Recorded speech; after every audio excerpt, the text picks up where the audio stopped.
안녕하세요. 오태민입니다. 지난 시간에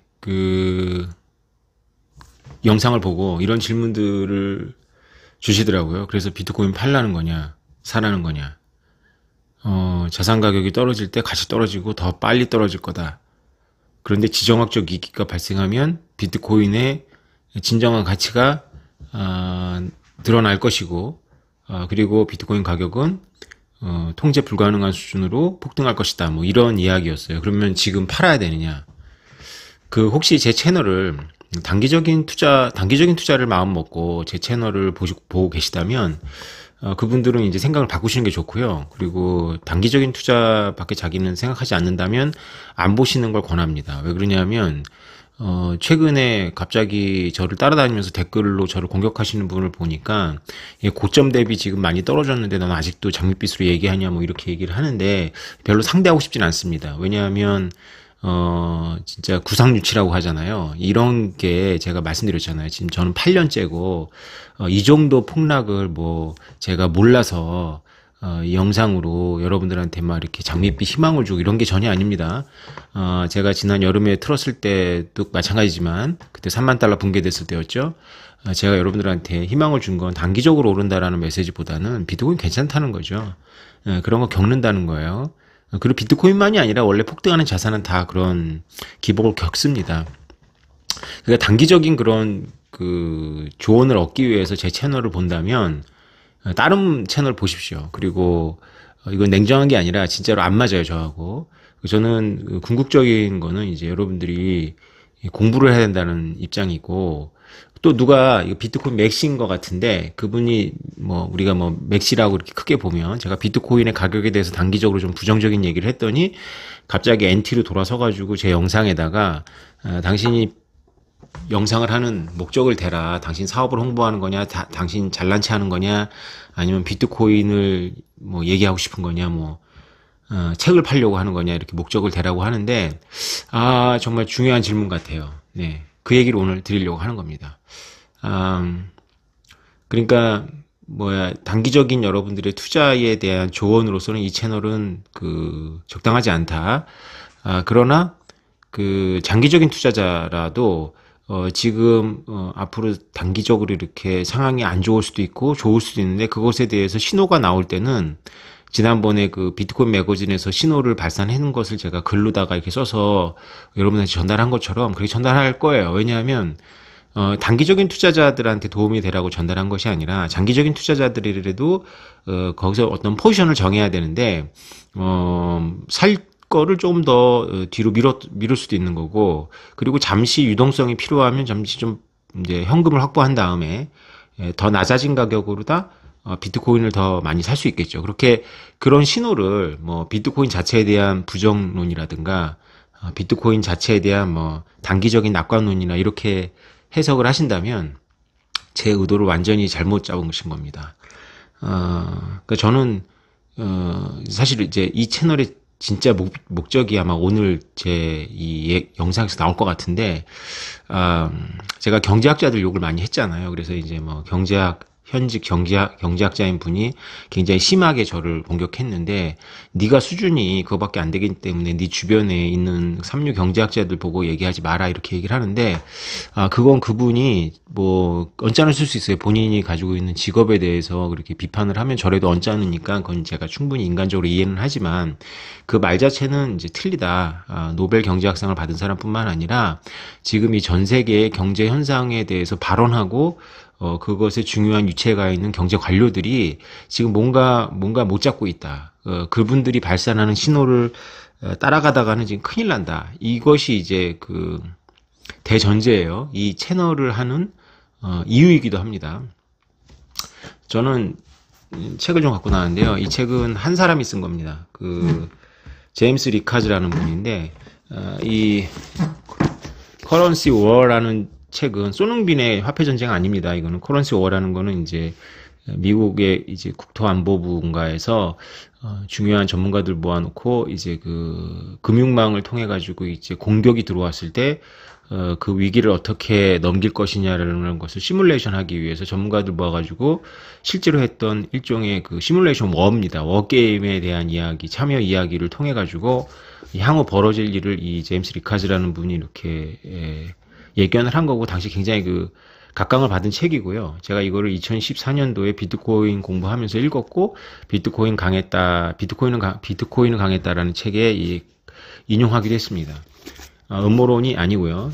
이분은 1998년도에 우리나라가 금융위기 있었던, 외환위기 있었던 1997년 다음에 롱텀 캐피탈이라고 하는 노벨 경제학상을 받은 분들이 세운 그 헤지펀드가 있는데, 절대 지지 않는 프로그램을 만들었다 그래서 각광을 받다가 그것 때문에 전 세계 금융이 공황에 올 뻔했던 거죠. 거기에서 그 마지막에 시체 처리반에서 그 내부자로서 그 전 과정을 보셨던 분이에요, 이분이. 그 경제학에 대한 조예도 깊고. 지난 일주일 동안 저는 이분의 새로운 책들을 이렇게 다 읽었습니다. 여러분들, 신대공황, 이거는 코로나 이후에 전개될 일에 대한 이야기고, 이분이 뭐 근본이자라고 할 수는 없는데, 이분이 금을 되게 강조해요. 그래서 이거는 책이 얇아서 어제 저녁에 받아서 오늘 다 읽었습니다. 이 책을 여러분들이 읽어보세요. 이 책이 중요한데, 2016년도? 2017년도쯤에 나온 것 같아요. 네, 이 책을 여러분들이 좀 읽었으면 좋겠다. 지금 뭔가 벌어지고 있어요. 비트코인을 통해서도 여러분들이 알고 계시겠지만, 뭔가 벌어지고 있고, 그거는 굉장히 중요한 일이고, 큰 일입니다. 여러분들 인생에서. 그리고 제 채널을, 저를 이제 규정할 때, 거시적 행위자하고 미시적 행위자로 나눠서 이제 여러분들이 접근하셔야 되는데, 저는 미시적인 행위자입니다. 쉽게 말해서 제가 어떤 발언을 할 때 그 발언을 듣는 분들의 장기적인 이익을 위해서, 그것이 어떤 형태로건 간에 저는 그렇게 생각하는 거죠. 장기적인 이익을 위해서 제가 발언을 하는 거지, 제가 무슨 발언을 할 때 제 의도를 말씀드리는 겁니다. 이 사회적 여파 이런 걸 고민하진 않아요. 왜냐하면 저는 아직까지는 구독자가 몇만 안 되고 조회수도 한 10,000에서 20,000 정도 나오는 편이기 때문에, 또 이게 유튜브라는 매체이기 때문에 제가 어떤 발언을 할 때 그 발언이 진실일지라도 이것이 가져오는 사회적 여파를 생각해서 다른 차원에서 이걸 접근하는 그런 거시적 플레이어가 아닙니다. 저는 비트코인을 발견하고 거시적 플레이어가 아직 되지 못했어요. 늘 저는 미시적 플레이어로 활동을 했습니다. 제 자신에게도 그렇고 제 자신의 주변에도 그래요. 예를 들어서 이런 거죠. 제 주변에 이제 삼류 경제학 전공자들, 이렇게 비트코인 같이 디플레이션적인 화폐를 쓰면 세계 경제가 불황에 빠질 텐데, 이게 이제 거시적 플레이어들이 이제 생각할 수 있는 접근 방식이죠. 요 자체는 그래요. 요 명제 자체는. 그럼 제가 그렇게 생각을 하는 거죠. 발언할 때도 있고, 가까우면 발언하고, 가깝지 않은 좀 예의가 필요한 분한테는 제가 발언을 하지 않고 그냥 속으로 삼키지만 생각을 이렇게 하는 거죠. 그건 네 문제가 아니잖아. 네가 왜 그것까지 고민해. 일단 너는 그래도 그 비트코인이 디플레이션 된 화폐라면 가격이 오를 테니까 니는 사는 게 좋지. 이렇게 저는 얘기를 하는 거죠. 그래서 철저하게 지금 미시적 플레이어로 저를 보셔야 돼요. 그러니까 이런 댓글 달지 마시라는 거예요. 제가 비트코인 펌핑해가지고 가격을 올리려고 한다든가. 제가 거시적 플레이어가 아니에요. 그러니까 쉽게 말해서 제가 이렇게 얘기한다 그래서 여러분들이 비트코인 산다 그래서 비트코인 가격이 오르지 않습니다. 근데 만약에 이제 이걸 상전환이라고 하죠. 페이스 트랜지션이라고 하는데, 상전이가 발생할 수 있죠. 예를 들어서 제가 구독자가 한 100만쯤 되고, 그리고 조회수가 뭐 기본적으로 영상마다 50만 개 이상씩 나온다면, 저는 관찰자의 위치에서 이 공부하고 메시지를 받아들이는 사람들의 이익만을 생각할 수 있는 입장이 안 되겠죠. 그들이 하는 플레이가 어떤 집단 현상을 만들 것이고, 그것이 거시적인 형태로 나타날 거기 때문에 제 발언이 전혀 의도하지 않은 효과를 낼 수 있어요. 제 발언을 미시적으로 따르는 분들한테조차도 불이익이 올 수 있어요. 왜냐하면 이것이 미시적인 행위하고 거시적 행위하고 차원이 다르기 때문에 그렇거든요. 그럴 때는 저도 거시적 행위자처럼 말을 하든가 아니면은 제 철학하고 안 맞은 얘기를 굳이 해야 된다면 그냥 말을 안 하든가 해야 되겠죠. 뭐 실제로 그렇게 된다면 이제 제가 이제 비트코인까지는 모르겠지만은 그 나머지 알트들에 대해서는 제가 펌핑할 수 있는 위치에 있을 거예요. 그러면 제가 게이트 키핑을 하는 거죠. 이거는 좋다 나쁘다 해가지고 그 가격이 오르고 내리고 하는데 제가 진짜 많이 느꼈어요. 일단 기본적으로 이게 인문학 훈련이 안 돼 있으니까 저 사람 발언자가 거시적 플레이어로서 발언하는 건지 미시적 행위자로서 발언하는 건지 자체를 구별하지 않고 대화를 하고 공격을 하니까 이게 서로 말이 안 맞는 거예요. 그러니까 제가 에이다에 대해서 얘기할 때도 미시적 플레이어로서 행위자로서 얘기를 했는데 그걸 받아들이는 분들은 본인들이 이걸 거시적 행위자라고 저를 받아들이는 거예요. 제가 어떤 영향을 미칠까봐. 영향을 미치지 못하고요. 그리고 실제로 제 정도가 영향을 미칠 만한 코인이라면 그건 진짜 잡 알트죠. 에이다가 그 정도 수준 아니잖아요. 그죠? 굉장히 나름대로 메이저에 속하는 거니까. 그래서 우리가 저 같은 유튜버한테 그 거시적 행위자로서 갖춰야 될 어떤 그런 여러 가지 생각을 해야 되는 거죠. 그죠? 그런 거를 까지 저한테 요구하시면 우리가 서로 입을 닫게 되고 발언을 못 하게 되고 그러면 이상한 사회가 되는 겁니다. 굉장히 검열 사회. 예. 거시적인 행위를 해야 될 사람들이 있어요. 그걸 우리가 공인이라는 이상한 표현을 쓰는데 본인들이 의식은 하고 의식을 하지 않건 이런 특히 경제 문제에 있어서는 본인이 관찰한 것을 발언했는데 그것이 참여가 되는 거죠. 실제로 그 관찰자의 발언 때문에 그 관찰 결과가 바뀌는 거죠. 이것을 예언자의 딜레마라고도 합니다. 거시적 플레이어로서 어떤 예언자가 예언을 하면 그 예언이 안 맞는 거죠. 왜냐하면 사람들이 그 예언을 대비하니까. 근데 미시적 플레이어로서, 미시적 참여자로서 어떤 예언을 한다는 것은 거시적인 행위에 그렇게까지 영향력이 없기 때문에 잘 맞아요. 그런데 거시적 행위자가 돼버리면 안 맞죠. 이것이 이제 입시가 되면 이제 수능이 끝나고 이제 어느 대학에 원서를 낼 것이냐에 대해서 이제 할 때는 이 사람이 이제 영향력이 없었을 때는 미시적 행위자로서 조언을 하기 때문에 잘 맞습니다. 근데 이분이 이제 손준 레벨이 돼서 손준이라는 메가스터디 오너 있죠. 그 정도 돼서 이제 영향력이 생기고 이번에는 서울대 어디가 빵꾸가 날 거야라고 얘기를 하면 빵꾸가 안 나죠. 왜냐하면 글로 다 원서가 몰리니까. 그래서 아무리 이제 거시적인 이제 행위자가 되고 나면 아무리 자기가 미시적인 차원에서 이제 얘기를 해도 안 먹혀요. 틀려요. 예언자의 이제 딜레마가 생겨버리는 거죠. 특히 경제 행위라든가 이런 선택적인 문제에서는 그런 문제가 많이 발생하거든요. 근데 저는 아직까지는 제가 냉정하게 판단하기에 그런 거시적인 행위자로서 존재하지 않아요. 그냥 미시적인 행위자로서 저와 여러분들한테만 도움이 되면 되는 거예요, 일단은. 그것이 이기적이라는 거가 전혀 다른 겁니다. 좀 이해를 하셨죠? 책 좀 팔리겠죠? 예, 그 정도 의미일 거예요. 예를 들어서, 제 지혜족보 여러분들 사주셔서 고마운데 우리나라 책이 잘 안 팔립니다. 여러분들이 제 채널을 한 2만 명 보지만 지혜족보는 지금까지 7,000부인가 8,000부 나간 걸로 알고 있어요. 그거는 이제 그 중에 1,000부, 2,000부는 저나 제 관계자들이 사서 제가 이제 뿌렸을 것이고, 그러니까 5,000부, 6,000부 나간 겁니다. 이게 그러니까 제 구독자들 중에도 한 10분의 1밖에는 안 사는 거죠. 그러니까 우리가 절판됐던 책을 새로 찍어달라고 막 여러분들이 요청하셔서 찍었는데 그게 아직까지 소화가 안 되는 거거든요. 그래서 이 댓글에서의 반응하고 실제로 이렇게 구매로 이루어지는 거하고 그렇게 상관관계 높지 않습니다. 제가 뭐라는 거 아니에요.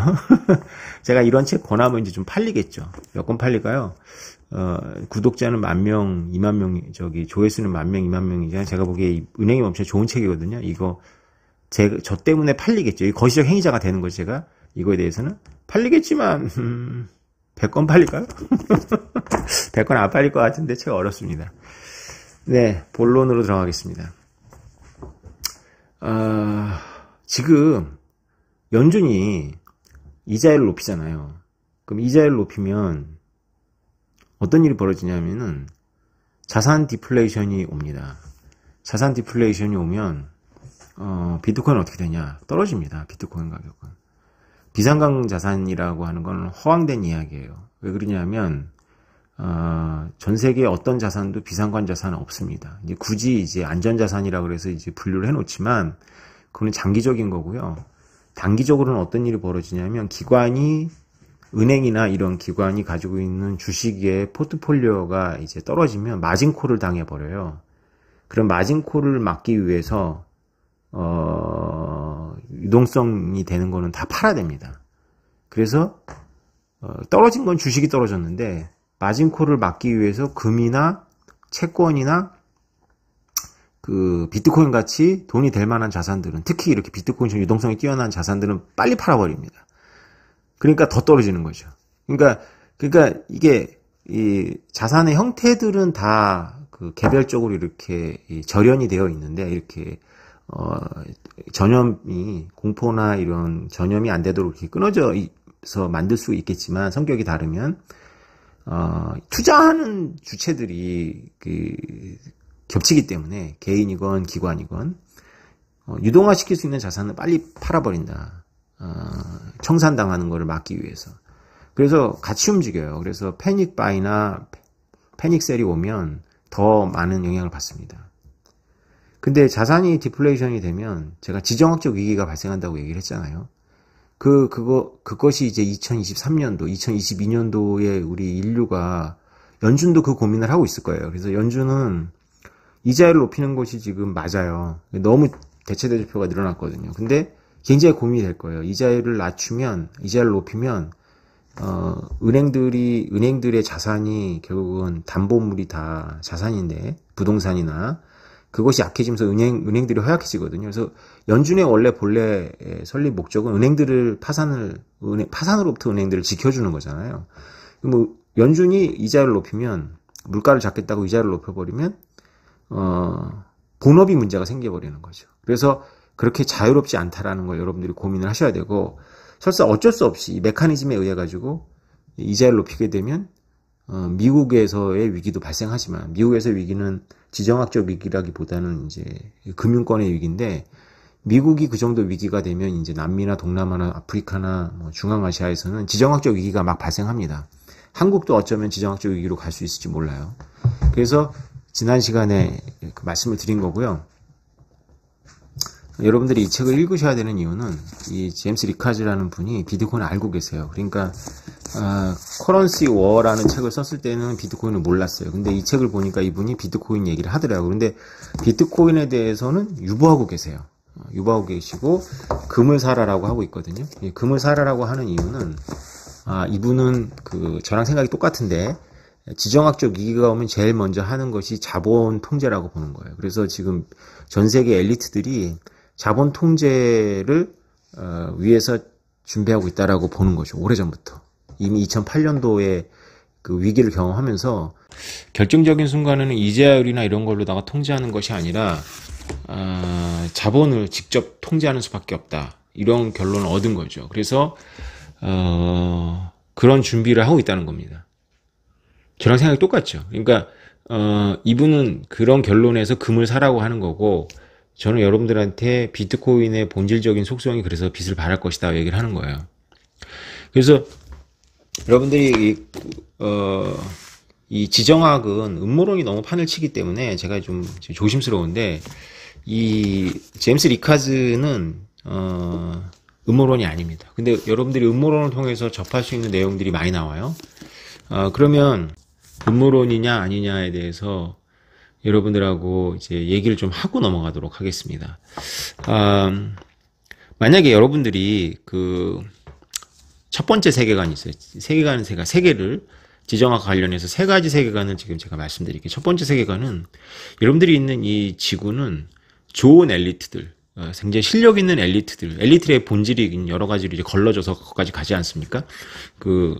일반적인 사람들보다는 훨씬 더 좋은 대학을 나왔고, 그 다음에 그 동료들에 의해 가지고, 평가를 받았으니까, 가혹한 평가를 받고 거기까지 갔을 테니까, 실력도 있고, 그리고, 의도도 선하고, 그런 좋은 리더들에 의해 가지고 잘 통제되는, 세상에서 여러분들이 살고 있다. 그래서 여러분들은 아까 말씀드렸던 거시적인 것은 별로 생각 안 하시고, 그냥 미시적인 여러분들의 어떤 차원에서의 사회 현상을 바라보거나 뭐 이런 걸 바라볼 때 여러분들의 미시적 행위자로서만 행동하면 된다. 뭐 이런 생각을 하실 수 있어요. 이게 첫 번째 세계관입니다. 두 번째 세계관은, 이 세상은 굉장히 악하고 이기적인 엘리트들에 의해서 장악되었는데 그들의 최종 목적은 전 인류를 거의 노예화한 상태에서 본인들의 영구적인 권력을 영속화하는 것이고 이들은 하나의 국가도 아니고 이들은 어떤 조직인데 때로는 국가의 외피를 쓰기도 하고 자기들의 주 활동 무대인 금융 네트워크를 통해 가지고 금권에 의해 전 세계를 지배해 왔고 전쟁도 일으키고 전쟁도 끝내고 이런 사람들이 있다는 거죠. 여기서 더 나가면 이제 달 기지 나오고 이제 지구가 평평하고 이런 것도 나오는데요. 거기까지 안 가더라도 세계관만 말씀드리면 이렇습니다. 이 두 번째 세계관이에요. 이 두 번째 세계관. 세 번째 세계관은 이런 세계관입니다. 엘리트들이 의외로 실력이 없다. 그리고 그 엘리트들이 사바나의 사자같이 존재하는 것이 아니라 얼룩말 같다. 몰려다니고 우왕좌왕하고 근데 굉장히 센 척한다. 근데 실제로는 본업을 잘 못한다. 만약에 엘리트들한테 주어진 과제가 현상 유지라면 이 현재의 시스템을 잘 유지 보수하는 거라면 그거 잘 못한다. 그래서 때로는 그 엘리트들이 일반 대중들보다 훨씬 더 미련하게 행동한다. 일반 대중은 미시적 행위자로서 그냥 보이는 대로 볼 수 있는데 이들은 늘 그놈의 거시적 행위자로서 훈련받았기 때문에 자신들이 아는 것과 자신들이 발언해도 되는 것을 늘 구별해 왔기 때문에 이것이 자기 검열이 돼가지고 때로는 명백한 사실조차도 보지 못한다. 그러면서 얘기를 들어보면 맨날 뭐 공익적인 얘기하고 맨날 국가 이익을 얘기하고 하느라고 지 앞가림도 제대로 못하거나 하여튼 뭐 이렇다. 뭐 특별히 악해서라기보다는 되게 무능하다. 라는 거예요.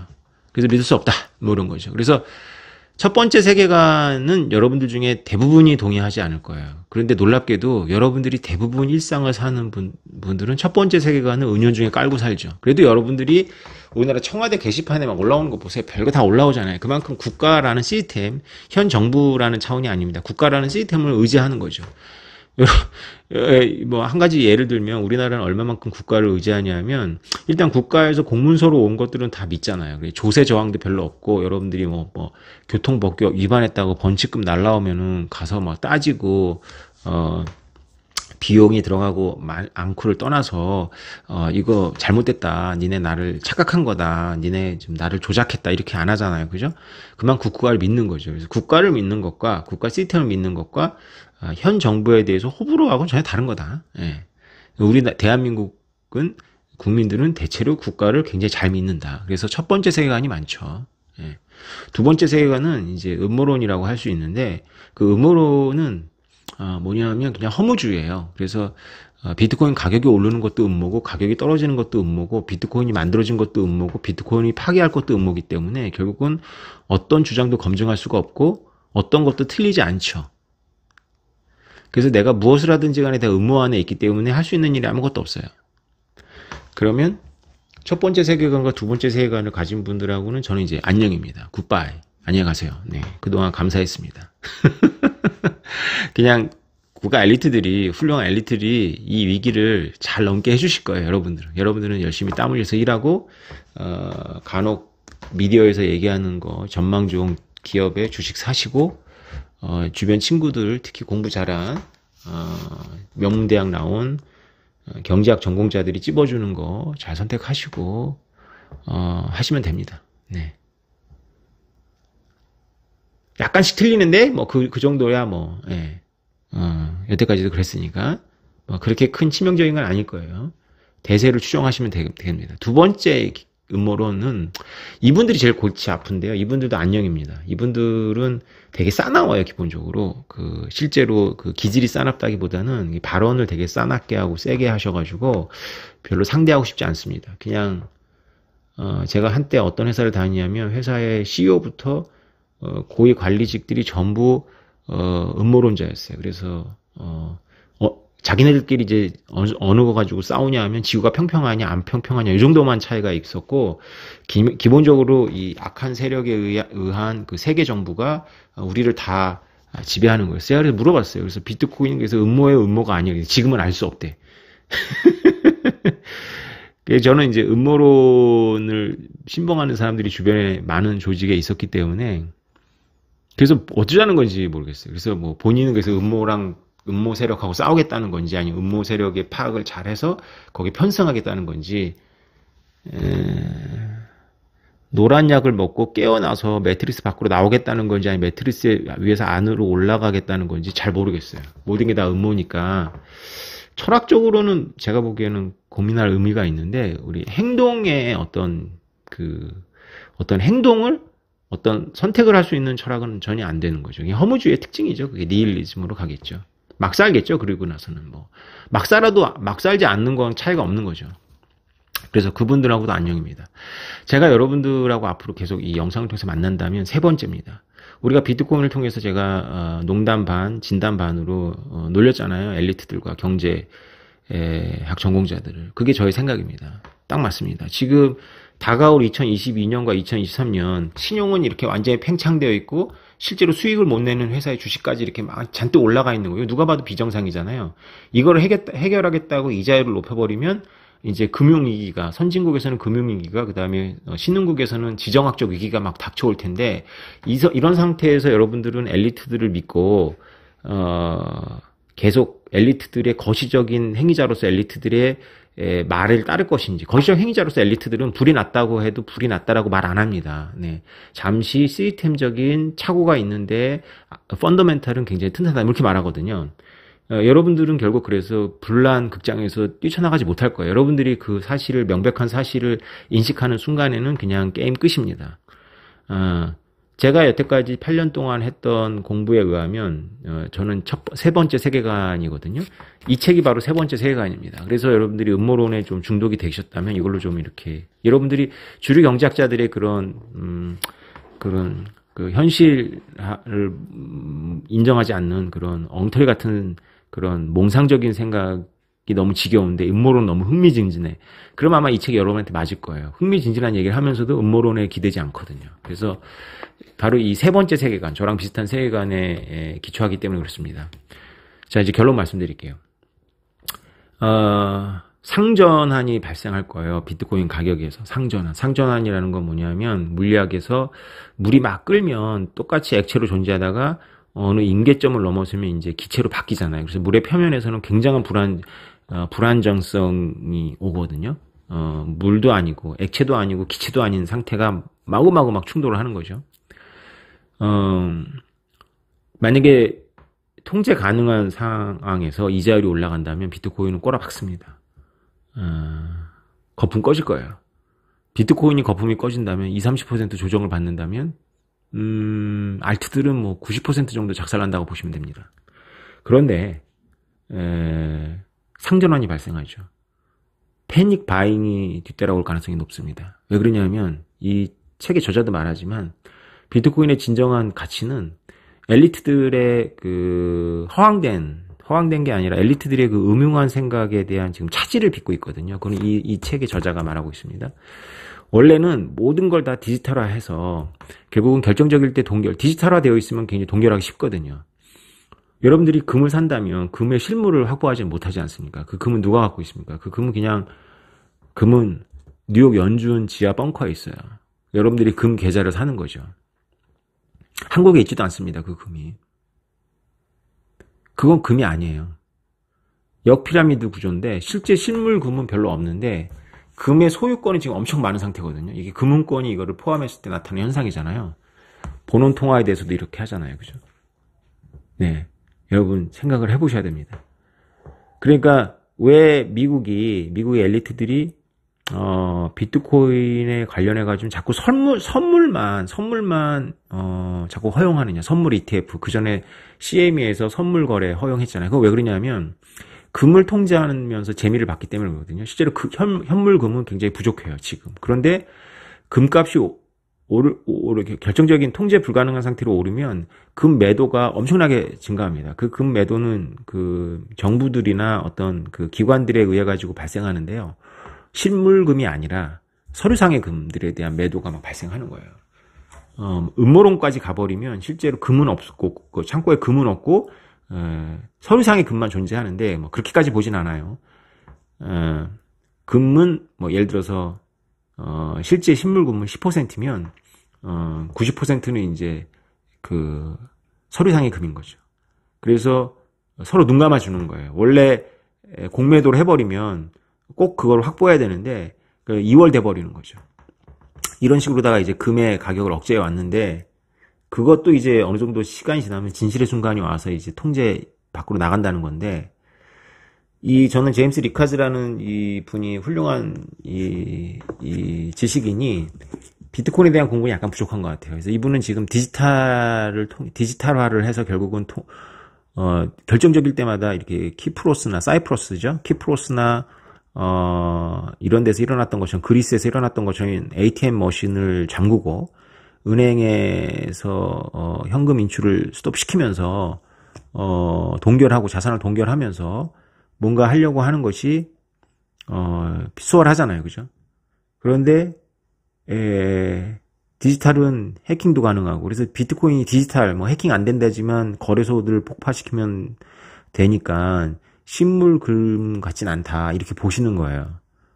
바로 그것 때문에 제가 변제 최종성을 강조하는 겁니다.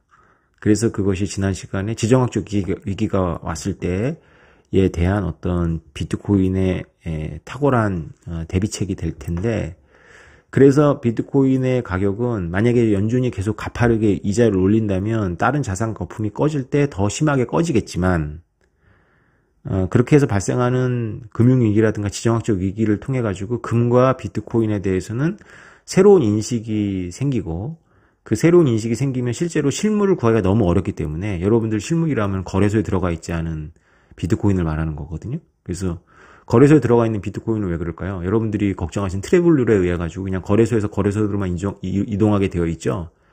국가는 그렇게 할 수 있습니다. 그렇게 되면 뭐냐면 여러분은 비트코인 확보하지 못한 거예요.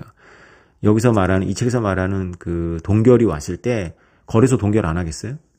그러면 여러분들 실물 비트코인을 어떻게 확보하느냐? 그건 여러분들 제 채널을 보셨으니 아실 텐데 여러분들이 지금 그래서 실물 비트코인을 확보해야 되느냐? 지정학적 위기가 우리나라에서 오느냐 혹은 우리나라의 금융위기가 오느냐에 대해서는 그렇게 볼 수 있는데요.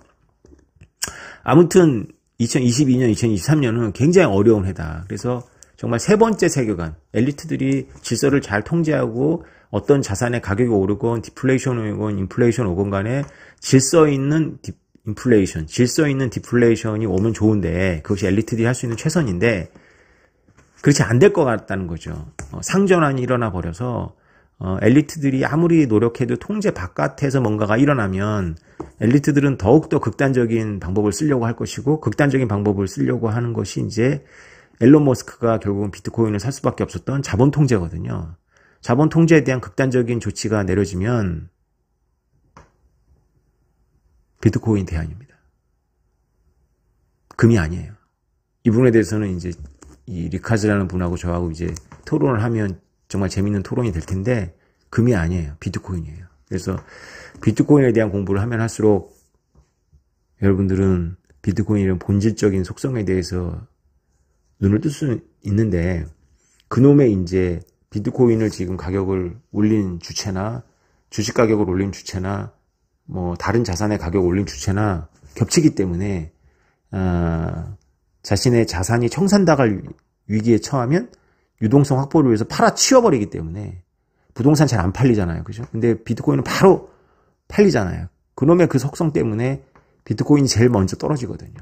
그럼 여러분들이 이제 단기적인 개념으로다가는 그럼 연준 이자를 올리면 비트코인 팔아야 되겠네? 이런 생각을 하실 텐데 그거 알아서 하십시오. 그 타이밍 잡기는 너무나 어렵죠.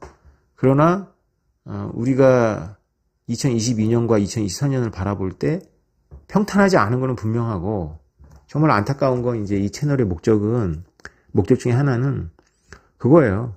굉장히 격변이 오고 있는데 이 격변 속에서 그래도 한 명이라도 더 이 격변에 대해서 대비하고 이 격변을 이해하고 격변을 그 격변을 타고 큰 부를 얻는다 이런 지금 차원의 문제가 아닐 수도 있단 말이죠.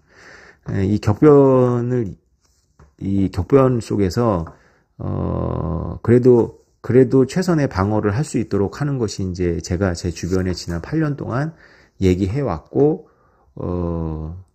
했던 것의 이유거든요. 그때 참 제가 공부를 하지만 이게 통화 시스템에 대해서 잘 이해하고 있으면서 지정학적인 이해도도 높은 필자가 한국에도 없고 외국에도 없어요.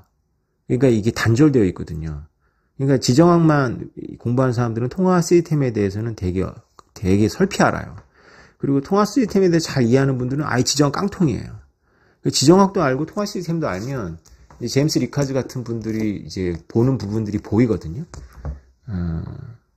그래서 공부해야 됩니다. 지금 2022년과 2023년은 전 세계 금융 시스템의 위기이자 동시에 지정학적 위기입니다. 그 속에서 여러분들이 어떤 미시적 행위를 할 것이냐에 대한 심각한 결론을 얻기 위해서 제 채널을 보셔야 되는 거고요.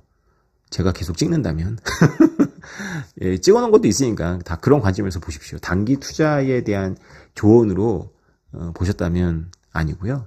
네, 아무튼 그런 관점에서 제가 계속 공부를 할 거니까요. 여러분들한테 도움이 될 만한 정보가 있을 때마다 설명거리가 있을 때마다 시간 내서 영상 틀도록 하겠습니다. 네, 여러분들 4만 구독자 감사합니다.